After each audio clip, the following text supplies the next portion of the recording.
Buenos días mis hermanos, les saludamos en el nombre del Señor Jesús y estamos muy contentos de que hayan podido sacar este momento para compartir con nosotros la preciosa palabra del Señor. Y a lo largo de la historia hemos tenido grandes oradores en todas las áreas del pensamiento humano, políticos de un gran carisma y de una gran elocuencia, escritores que poseyeron o poseen una capacidad increíble para comunicarnos sus pensamientos hasta los cuales quedamos asombrados de la manera en que lo hacen, nos describen cosas. También hemos contado con hombres de ciencia brillantes que no solo su inteligencia es notable, sino la manera como pueden comunicar todo cuanto saben. Y en esta lista de personas elocuentes y no menos importantes, hay grandes predicadores también de la palabra del Señor. Algunos de ellos en siglos pasados, muchos siglos han pasado y todavía sus sermones nos conmueven o nos inspiran. Y entre ellos a uno de los más famosos que encontramos allá por el siglo IV es Juan Crisóstomo y era conocido como la boca de oro. Más recientemente encontramos a Charles Spurgeon, conocido como el príncipe de los predicadores. Y la lista sería demasiado extensa entre los predicadores antiguos y los contemporáneos para mencionarlos a todos ellos. Y eso que no estoy incluyendo dentro de estos predicadores u oradores a los escritores del texto sagrado.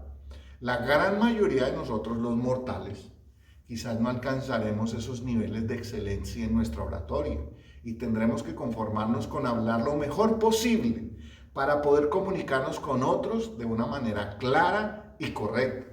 Cada uno de nosotros debemos hacer un esfuerzo bien dirigido e intencionado para mejorar nuestro vocabulario, la manera como pronunciamos y otras técnicas que son importantes a la hora de hablar con otros. Especialmente si tenemos la responsabilidad de constantemente estar al frente de la gente, enseñándoles, predicándoles, compartiendo. En cierta medida, yo me atrevería a decir que somos guardianes del buen hablar. Recuerdo que hace muchos años, cuando estudiaba en el bachillerato, teníamos una clase muy importante y en aquella época se llamaba lenguaje, clase de lenguaje. Y una advertencia que nos hacía nuestro profesor y a la misma vez recomendación era que, y todavía la recuerdo claramente, es que si nosotros queríamos tener un buen vocabulario, debíamos leer mucho y entre más obras literarias leyéramos, mejor vocabulario íbamos a tener. Otra de las recomendaciones que él nos hacía en aquella época es que debíamos evitar a toda costa los extranjerismos y esas jergas populares a la hora de comunicarse. Hoy están muy de moda, desafortunadamente. Y una advertencia que él solía hacernos y venía incluida con tirón de oreja era que nunca dijéramos que hablábamos español. Nosotros, decía él, y hoy lo repito y es constante también en mi forma de hablar, nosotros hablamos castellano. Y esto es verdad, pero estamos familiarizados con la expresión que hablamos español que ni siquiera prestamos atención. Si mi profesor todavía está vivo, creo que ya habrá perdido todo el pelo y toda su paciencia con la manera en que hoy hablamos.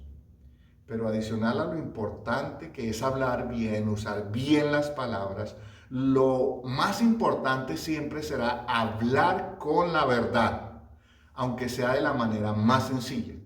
Como ya mencioné, la lista tanto de oradores elocuentes y brillantes, seculares como creyentes, es enorme. Pero ninguno de ellos, de todos los que podrían estar en esta lista, se aproxima ni de cerca al gran predicador de los predicadores, al maestro de los maestros, a Jesús. Aquel humilde carpintero de Galilea, ante el cual todos se admiraban de su doctrina, de sus enseñanzas y de la manera como sus palabras se reflejaban en la manera como vivía. Por eso en el pasaje que veremos hoy podremos ver que aún los enemigos del Señor tuvieron que reconocer que nunca nadie ha hablado como Él lo hizo. Y si ellos por lo menos reconocieron eso, bien haríamos nosotros en prestar mucha atención a todo cuanto Jesús nos ha dicho. La manera como Jesús se expresó nos deja ver un lenguaje sencillo, pero lleno de vida y de verdad. Porque porque hasta los más humildes a los que Jesús les habló, que carecían de cualquier instrucción intelectual o escolar, lo entendieron, aceptaron sus enseñanzas. Y nosotros deberíamos hacer lo mismo. La verdad sea dicha hablando de manera más clara, poderosa y sabia, como Jesús no lo ha hecho nadie. Por lo tanto, a nosotros nos conviene siempre prestar mucha atención a lo que Jesús tiene para decirnos. Por eso lo quiero invitar a que abramos nuestras Biblias en esta mañana en Juan capítulo 7, los versos 45 al 52. Y en el sermón de hoy vamos a terminar lo que ha sido el capítulo 7. Y vamos a ver algunos aspectos interesantes, importantes en este pasaje. Por lo menos hay dos que resaltar que quiero compartir con ustedes en esta mañana. Y el primero de ellos es básicamente el mismo título que tiene este sermón. Nadie jamás ha hablado como Jesús. Ese es el primer punto que vamos a ver, o la primera parte que vamos a ver.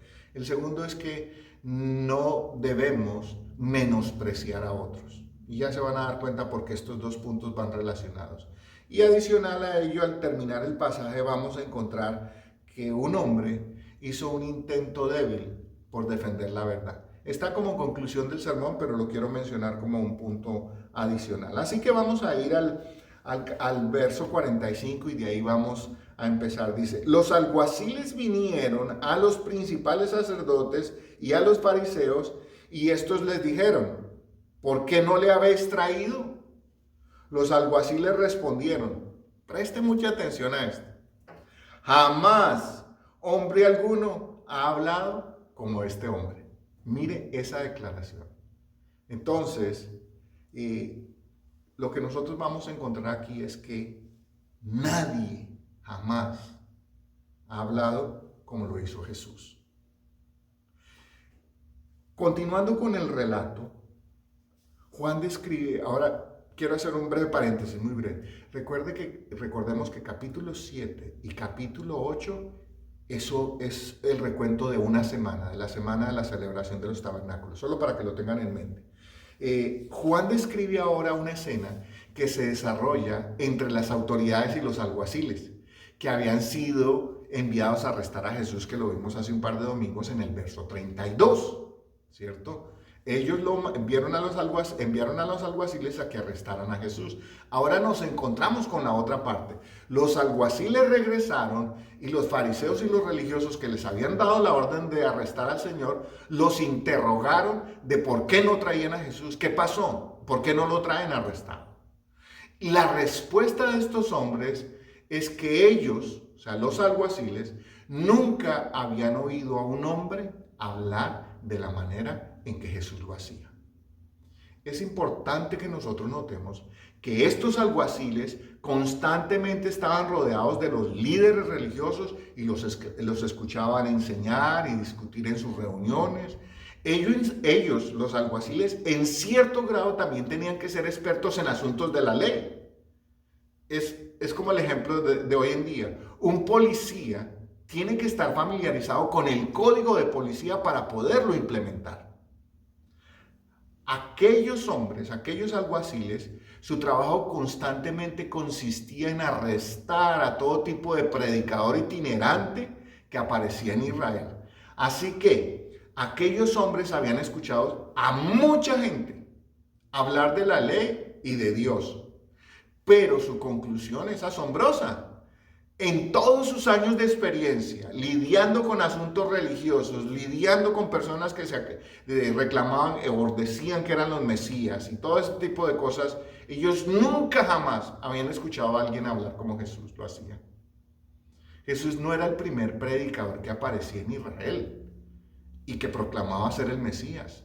Antes de él habían venido una gran cantidad de hombres reclamando ese título y el derecho a enseñarle al pueblo. Esta era una de las razones, y válida, por la cual los líderes religiosos siempre estaban atentos a actuar rápidamente ante la aparición de dichos personajes. Pero en el caso de Jesús había algo muy especial, muy diferente a todos los que habían venido antes. Es que habló de una manera especial.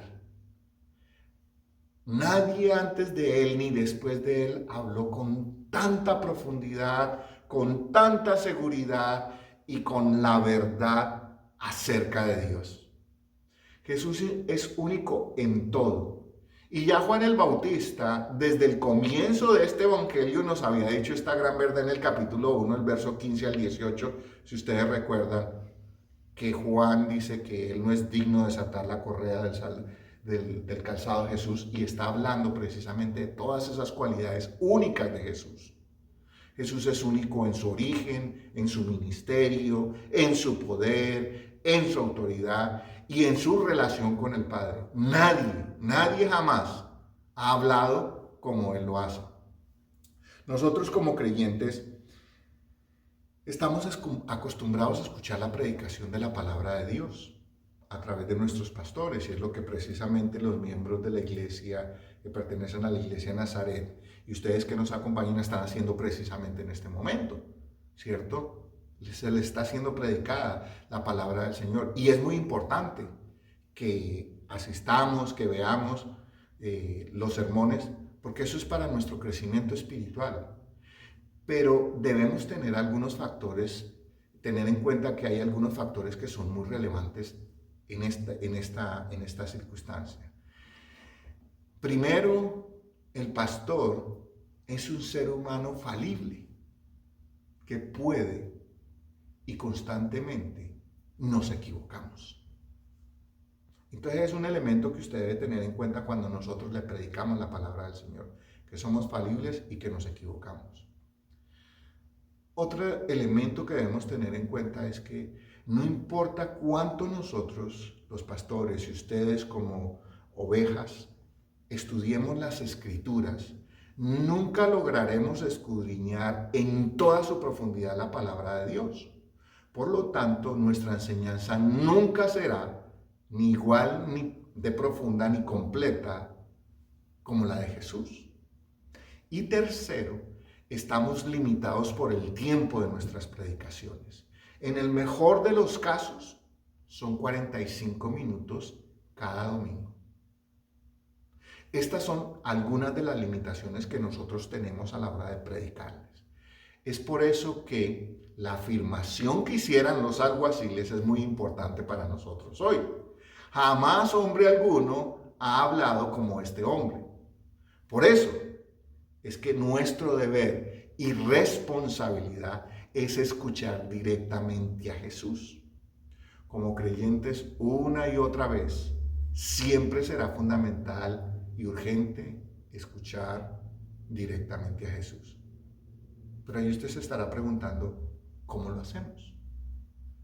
Sencillamente, pasando tiempo con las Escrituras. Necesitamos separar cada día para tener tiempo para leer la Biblia, meditar detenidamente en lo que el Padre nos dice a través de ellas.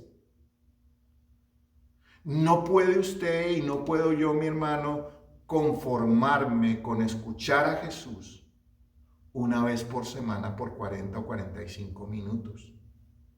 Solo quiero que nos hagamos una pregunta honestamente. Y cada uno de nosotros en el corazón con sinceridad la respondamos en este momento. Eso determinará si nosotros estamos escuchando a Jesús o no. Realmente, esta es la pregunta. Realmente, ¿cuánto tiempo a diario dedico a la lectura de la palabra de Dios? Esa pregunta no la debemos hacer a nosotros. Y solo usted y el Espíritu de Dios tienen la respuesta a esa pregunta. Esta pregunta es fundamental para nosotros, ¿Por qué? Porque de su respuesta y de mi respuesta podemos sacar conclusiones. ¿A quién estamos escuchando la mayor parte del tiempo? ¿Cómo podemos nosotros contrarrestar lo erróneo que el mundo nos dice y nos enseña y con lo que nos bombardea constantemente? Si solo escuchamos a Jesús por un pequeño periodo de tiempo. No, nosotros tenemos que escuchar a Jesús muchas veces a diario para poder hacerle frente a todas esas circunstancias. Nadie jamás, por muy elocuente y educado que sea en asuntos de la palabra de Dios, podrá hablar como Jesús. Nadie podrá enseñar como lo hizo Jesús. Nadie. Por eso es que, le repito, necesitamos urgentemente separar tiempo para lo que usted ama, usted separa tiempo. Para escuchar a Jesús, usted tiene que sacar tiempo intencionalmente. No es cuando nos sobre algo de tiempo, porque a nosotros nunca nos va a sobrar. Necesitamos urgentemente tener eso en nuestra vida como una disciplina. Separar tiempo para escuchar a Jesús. Porque nadie ha hablado como Él lo hace. La semana pasada vimos en el sermón que Jesús nos prometió al Espíritu Santo. Y la gran responsabilidad, y lo vamos a ver más adelante en el Evangelio de Juan, la gran responsabilidad que tiene el Espíritu Santo es que Él nos guiará a toda la verdad. Pero, ¿cómo hará ese trabajo el Espíritu Santo de Dios si nosotros no pasamos tiempo con su palabra? Si no escuchamos constantemente a Jesús. Aquellos alguaciles lo escucharon por un momento y quedaron sorprendidos de lo que Jesús decía. Déjenme hacerle otra pregunta para terminar este primer punto. ¿Qué pasa? Imaginémonos por un momento. ¿Qué podría pasar en nuestras vidas si cada vez pasamos más tiempo escuchando a Jesús hablar a nuestras vidas? Porque recuerde, nadie jamás ha hablado como Él lo hace. En el verso 47 dice, entonces los fariseos le respondieron, ¿también vosotros habéis sido engañados? ¿Acaso ha creído en Él alguno de los gobernantes o de los fariseos? Mas esta gente que no sabe la ley, maldita es. Quiero que presten mucha atención al contexto de estos versos, que lo vamos a ver en un momento. Y el punto que yo quiero sacar de aquí en esta mañana de estos versos es que no debemos menospreciar a nadie. Los líderes religiosos enojados reprendieron a los alguaciles porque no habían arrestado a Jesús. Y les preguntan que si era que ellos también se habían dejado engañar. Recordemos que los fariseos y los líderes religiosos al principio del capítulo 7, por allá por el verso 12, ya habían dicho que Jesús era un charlatán, un engañador. Por eso le están diciendo, ustedes también se dejaron engañar. Lo interesante que Juan relata aquí es que los líderes religiosos se tenían a sí mismos como el estándar o la regla a medir en cuanto al conocimiento de Dios se refería. Preste atención, la expresión, lo que significa. ¿Acaso ha creído en Él alguno de los gobernantes o de los fariseos? Básicamente le están diciendo a los alguaciles es que nosotros conocemos la ley de Dios y lo único que vale es lo que nosotros creemos. Según estos líderes religiosos, cualquiera que creyera o pensara diferente a ellos era un ignorante. Y además, no les bastaba con decir que era un ignorante, sino que aquella persona estaba maldita. Cualquier parecido con la realidad actual no es coincidencia. Oído desde púlpitos predicar a supuestos y pseudos, porque se les puede decir claramente así, pseudos predicadores, decir que si no creen lo que él cree, les va a caer una enfermedad, que Dios les ha dado una unción para enfermarlos, porque no creen lo que él cree y lo que él dice. ¿Hasta dónde hemos llegado? pero eso es muy antiguo. Con el transcurso de los siglos, la tradición religiosa judía había desarrollado un complejo sistema de reglas. Chiquititas, medianitas, grandes, de todos los tamaños, de todos los colores y de todos los gustos, que la gente debía obedecer, la gente del pueblo. Cualquiera que las desobedeciera era considerado maldito.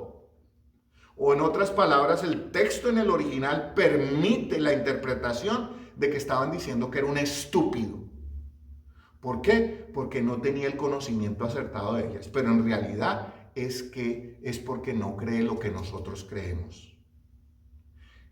Claramente podemos observar que aquellos individuos, por un lado, tenían un altísimo concepto de sí mismos, que creían la última Coca-Cola del desierto en cuanto a la interpretación de la ley se refería. Y por el otro lado, el resto del pueblo eran unos ignorantes. El peor de los conceptos tenían de la gente. Así que aquellos fariseos que creían que era la élite menospreciaban. Mire esta paradoja. Aquella gente tan inteligente, tan espiritual, que decían amar y honrar a Dios y seguir sus ordenanzas, despreciaban o menospreciaban precisamente a aquellos a quienes Dios les había encargado para que los alimentaran, los cuidaran, los instruyeran. Recuerden que ellos eran los pastores del rebaño del Señor. Aquí se nota rápidamente una especie de ironía. Y quiero que me presten atención a este argumento. Si aquel pueblo era ignorante y maldito, en ese orden, eran ignorantes y malditos, ¿cuál sería la principal causa de esa ignorancia y de esa maldición? Sencillamente, los maestros más ilustrados no estaban haciendo su trabajo. ¿De qué? De enseñarles precisamente la correcta interpretación de la ley de Dios. Cuando yo como pastor miro al pueblo, al rebaño, a las ovejas que Dios me ha dado, y empiezo a señalarlas porque no hacen o aquello o lo otro, antes de hacer eso tengo que examinarme a mí mismo. Porque el ignorante probablemente soy yo, les estoy pidiendo que hagan algo que yo ni siquiera les he enseñado, de los cuales no les he dado testimonio. Estos fariseos tenían un concepto tan alto de sí mismo que les hacía despreciar a los demás como ignorantes, estúpidos o malditos. ¿Cómo podría Dios hablar con ellos? ¿Cómo podrían ellos ser la voz de Dios? ¿Cómo podrían ellos servir de luz al pueblo con un concepto tan horrible y tan terrible como el que tenían de la gente que no conocía la ley? Aquí fue donde ese mundo religioso, ese mundo elitista, colisionó con el ministerio de Jesús. ¿Por qué? Aquellos a quienes estos fariseos y religiosos muy sabios despreciaban a aquella gente porque eran unos ignorantes en asuntos de la ley y los señalaban de que eran malditos, se les olvidó que eran precisamente la razón y el corazón del ministerio. Y Jesús vino a ellos. Por eso esos dos mundos chocaron. Para nosotros en este verso hay un par de enseñanzas muy importantes, mi hermano. Y quiero ser lo más enfático posible. Nunca, pero nunca debemos creernos dueños exclusivos de la verdad. En este aspecto, como seres falibles, siempre será sabio y prudente reconocer que solo Dios es dueño y Señor de la verdad. Nosotros, solo en medida que pasemos tiempo con el Señor, aprenderemos la verdad y viviremos por ella. Pero no somos dueños de la verdad. Tampoco debemos creernos superiores a los demás, simplemente porque creemos que sabemos más o hemos tenido la oportunidad de estudiar un poco más que otros, o llevamos más años en la iglesia, o venimos de cierta denominación, o mis abuelos y mi gran también fue misionero o pastor. Eso no me hace mejor que ellos.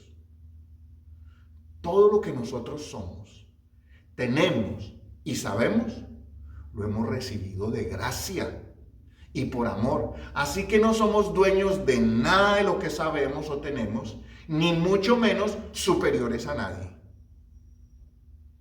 Así como tratamos con respeto al doctor, también debemos tratar con respeto al humilde obrero. Así como tratamos con respeto al teólogo y al profesor de un seminario muy prestigioso, también debemos tratar con respeto al hermano humilde de la congregación que ni siquiera fue a la iglesia y a la escuela y no sabe escribir. Por eso Jesús es el ejemplo supremo de amor y humildad. Preste atención a esto. Siendo Dios, se despojó voluntariamente de toda su gloria y se encarnó de manera humilde y sencilla y ministró entre los más pobres y despreciados de este mundo, aquellos a quienes los líderes religiosos llamaban ignorantes, malditos. A esos fue a los que Jesús ministró. A quienes los religiosos llamaban malditos, ¿sabe cómo los llama Jesús? En Mateo 25, el verso 34 dice: benditos de mi Padre. El contraste no puede ser más marcado. Nosotros como creyentes, desafortunadamente, y tenemos que hacernos ese examen conscientemente, muchas veces actuamos como aquellos líderes religiosos cuando observamos el pecado y la ignorancia espiritual de la gente y alcanzamos a sentir cierto grado de superioridad y nos atrevemos a apuntar con el dedo con desprecio a otros, como si nosotros fuéramos mejores que ellos. Nosotros seguimos pecando, quizás diferente a ellos, pero seguimos pecando al fin y al cabo. Nosotros pareciera que estuviéramos muchas veces como creyentes en el negocio de cerrar puertas, quemar puentes y construir paredes, cuando Jesús nos llamó a todo lo contrario. No olvidemos, mis hermanos, por un instante, que la única diferencia entre esos pecadores perdidos a los que nosotros señalamos y entre nosotros, ¿sabe cuál es la diferencia entre ellos y nosotros? La pura gracia y misericordia de Dios que nos ha prodigado con su perdón de forma abundante y generosa. Esa es la única diferencia. O déjeme hacerle una pregunta, mi hermano, o hagámonos una pregunta esta mañana. Usted y yo que somos tan cristianos, yo que soy pastor y usted que es líder en su congregación o lo que quiera, ¿quién de nosotros no peca? La semana entrante, en el sermón del próximo domingo, si el Señor lo permite, vamos a mirar el pasaje de aquella mujer que fue hallada en adulterio. Y una de las frases célebres de ese pasaje es: el que esté libre de pecado, que tire la primera piedra. Como creyentes, nuestra responsabilidad es con amor y humildad mostrarle al pecador el inmenso amor de Dios por ellos. No es despreciando, ni es señalando, es amando y aceptando y sirviendo que esos pecadores podrán experimentar el profundo y maravilloso amor de Dios por ellos. Así que, mi hermano, nadie ha hablado como Jesús lo ha hecho. Pero nosotros no tengamos un concepto más alto del que debemos tener. A la medida y la luz de Cristo. En realidad, Él es la medida y el estándar que nosotros debemos seguir. Jesús podría haber mirado a todo el mundo por encima del hombro y tenía todo el derecho para hacerlo, porque no tenía pecado. Pero ni aún así, nunca lo hizo y ejemplo nos dio. Miremos los últimos versos en este pasaje, dice verso 50. Les dijo Nicodemo, el que vino a él de noche. Y Juan se lo recuerda, el que vino a él de noche, ya lo vimos. El cual era uno de ellos. Uno de estos principales fariseos y líderes del Sanedrín era Nicodemo. Y Nicodemo dice lo siguiente, o hace la siguiente pregunta. ¿Juzga acaso nuestra ley a un hombre si primero no le oye y sabe lo que ha hecho?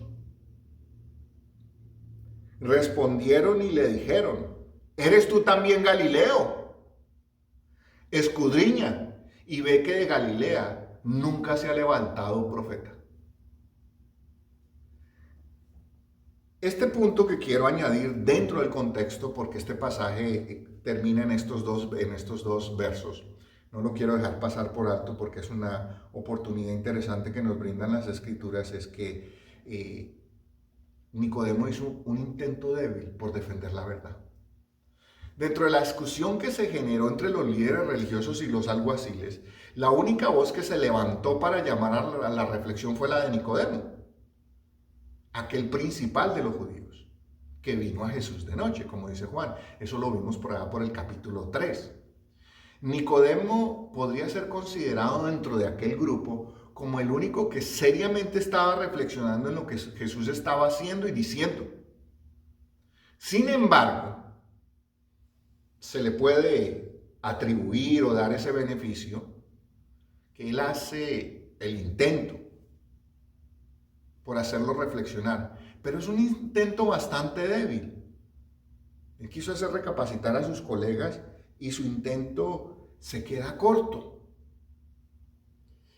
Simplemente se limita a recordarles que el sistema judicial que ellos habían establecido requería o demandaba que cualquiera que se le acusara de algún delito en contra de la ley de Dios debía ser escuchado y por otra parte debían traerse suficientes testigos, es decir, recopilar la información adecuada sobre lo que estaba haciendo este individuo para luego sí proceder a juzgarlo. O sea, lo que llamaríamos hoy juzgarlo en su debido derecho, ¿cierto? Nosotros notamos que Nicodemo no se atrevió a defender a Jesús directamente, sino que le recordó cuáles eran los procedimientos legales que ya estaban establecidos en el Antiguo Testamento, tanto en Éxodo como en Deuteronomio. Cuando sus colegas se volvieron a él y le interrogaron de forma sarcástica si él también formaba parte de esa gentuza, porque básicamente esa forma sarcástica era a lo que se querían referir ellos, parece que no respondió nada. Por lo menos eso es lo que da a entender Juan, porque no escribió que Nicodemo le respondió ni nada de eso. Y quizás solo por hacer un argumento, y esto es de parte mía, Nicodemo conocía tal vez muy bien a sus colegas y prefirió guardar silencio.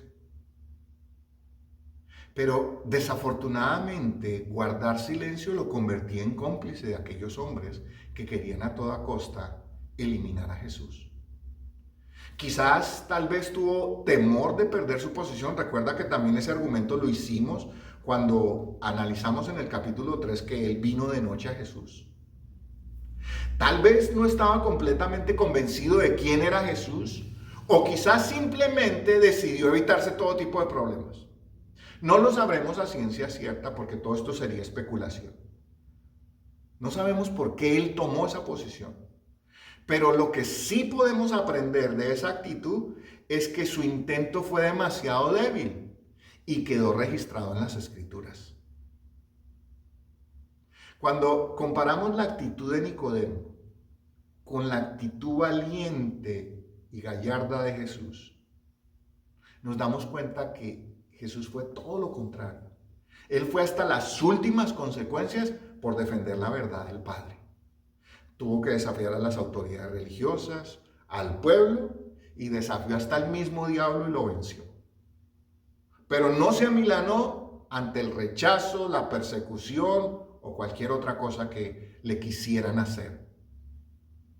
Mi hermano, mire, tarde o temprano en la vida como creyentes nos encontraremos en una posición bastante incómoda, en la que tendremos que defender nuestra fe delante de aquellos que se burlan de ella y la detestan. En ese momento tendremos que tomar una decisión: si es más importante lo que otros piensen de nosotros. Por eso fue que aquellos hombres de forma sarcástica y burlona le dijeron, ¿eres tú también Galileo? Un día nos preguntarán a nosotros, ¿eres tú también Galileo? Y lo que podamos perder por causa de afirmar que creemos en Jesús será puesto a prueba. Si eso es lo más importante, el temor a perder algo, muy seguramente haremos como Nicodemo, guardar silencio. O como Pedro, que decidió negar a Jesús. En ese caso, habrá consecuencias eternas. Si decidimos pararnos firmes por nuestra fe y defender a Jesús, también habrá consecuencias, solo que en ese caso serán temporales. Y quizás esas consecuencias incluyan persecución, burla, desprecio, pero al final de todo eso habrá valido la pena.